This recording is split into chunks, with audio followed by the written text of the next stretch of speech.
Rina Oh was a 21-year-old artist when her friend Lisa introduced her to Jeffrey Epstein. She believed he was offering her an opportunity. I was 21.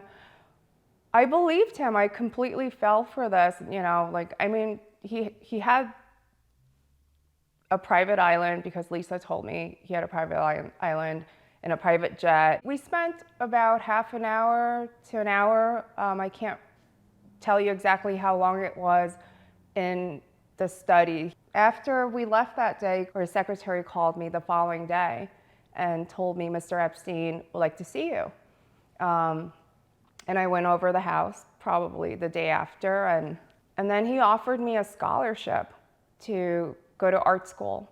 Every time Jeffrey Epstein was in New York, I would get a phone call, and the abuse started right away. And I just thought, this is just what I have to do, I guess, to go to school.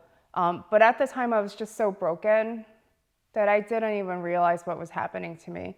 I didn't realize until I started reading about all the other things he did, like later on, that they weren't professional appointments.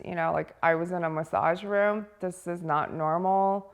I guess the testimonies resurfaced in 2018 from the young teenagers in Florida.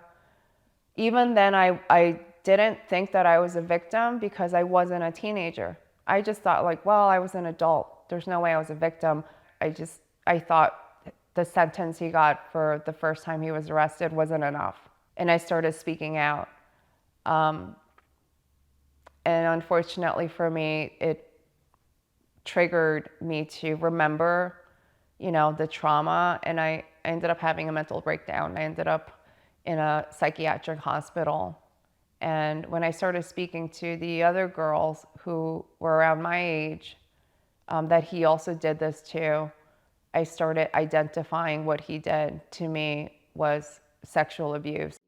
Today, Rina Oh uses art as a way of dealing with her trauma. It helps me stay in the present and not disassociate for my recovery and mental health. And she has become an anti-trafficking campaigner. Most recently, I started making advocacy work for children that are heavily trafficked, and they're the indigenous children from around the world.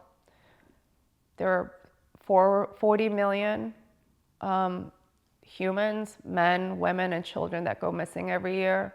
I want to live in a world where this doesn't happen anymore.